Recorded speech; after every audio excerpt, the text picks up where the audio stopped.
Hi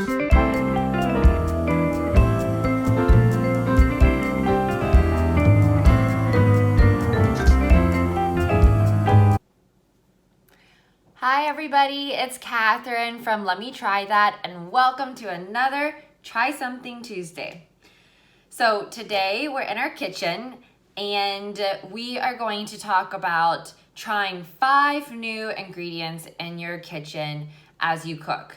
I've noticed a lot of people are cooking these days and posting recipes on social media, so I wanted to challenge everybody with trying some new things in their kitchen. To give you some context though, here are 2 things about me. So what I'm sharing with you is after many years of cooking, here are some new ingredients that I have recently discovered adding into my kitchen, and it's been really fun. The second thing is we started eating vegan at home for about 5 months now, and that's really changed our way of cooking as well, because it's just kind of created a whole new world and a style of cooking I've never realized before. And so what I'm sharing with you is also ingredients that are amazing for those of you who are on a vegan or plant-based diet or eating style. Okay, so here we go. Here are 5 different ingredients to try in your kitchen. First one is this guy, raw whole cashews. So none of these things that I'm sharing with you am I getting sponsored or paid for. They're truly ingredients that I found and just adore. Cashews, grew up eating them, didn't realize though that if you blend cashews up with some hot water and some other few ingredients or sauces and seasonings, it turns into cheese. It turns into queso or creamy sauces for you. And if you're like me and heavy cream, dairy, those make my tummy hurt. So now I can eat cheese again or queso or sauces because it's made out of nuts. I've even made buffalo chicken dip with it before. Super cool. Okay. Second ingredient is this guy, Nutritional Yeast. Never heard of it before, but I noticed it a lot in a lot of vegan recipes. So I gave it a shot and it looks like this. I don't know if you can see it. It's like flaky and it tastes really good. It almost tastes kind of slightly cheesy. So what I've realized is it's awesome to sprinkle in to your pasta while you're cooking it to add a little bit of that cheesy, creamy texture and flavor. But they say you can also sprinkle it on pizza and crackers, scrambles, sauces.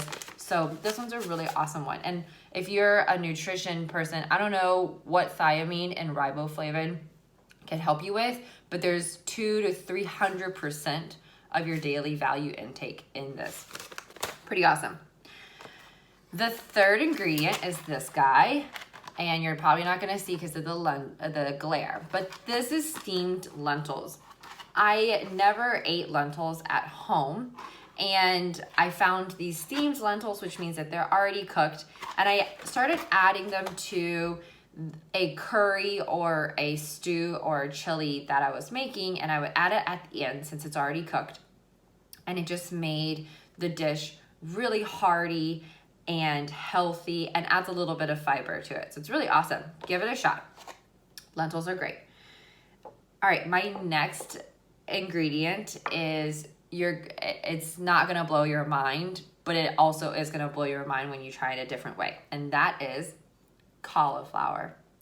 Cauliflower, of course, has been around forever, and I've always eaten it, but I've never used it as a meat substitute. So I started kind of, getting tired of tofu once in a while as my protein substitute, eating vegan, and found that you can replace cauliflower instead. And cauliflower, keeps that hearty, meaty consistency, and it has like the slightest bit of sweetness to it. So it's been an amazing addition to a chili or a curry or stew if you need a break from other proteins. So think about how could you use cauliflower differently in your kitchen. And the last guy is organic tahini. I never knew how to use tahini at home. Of course, yes, it's in hummus, but I've also learned that if you take tahini and mix it with other flavors or sauces, it can be a great replacement for pasta sauces and other kinds of like dipping sauces. For instance, I found a recipe where you mix tahini with sriracha sauce, and it's an amazing sauce that you can add to sandwiches. I've also used it to mix with other sauces for pasta, and it's been great too. So give that a shot. Okay, don't go yet. I have a bonus ingredient, and let me go get it. It is not a food, but I feel like it's really important for you to learn about, and that is food processor.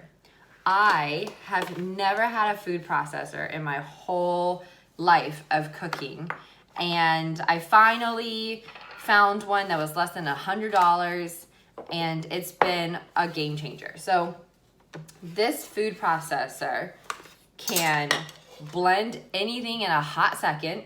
It also has this blade where you can chop vegetables, so you don't even need a cutting board anymore. Those cashews, I use these to blend in the food processor to make that queso, and it was so easy to do, and then it was so easy to clean because it all comes out in different pieces. So like this is the top, and then the top comes off, the blade comes off, and the bottom comes off as well.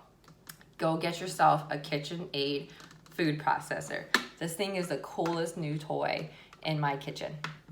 Okay, so those are my ingredients, and on letmetrythat.com, there's a section for Catherine's Kitchen where you will see every recipe that I have tried added onto that site. I'll add new ones each week as I try new recipes, and the whole point of Catherine's Kitchen is that it's going to be healthy but efficient, meaning I'm probably not going to be doing what chefs want where you have everything in meticulous steps.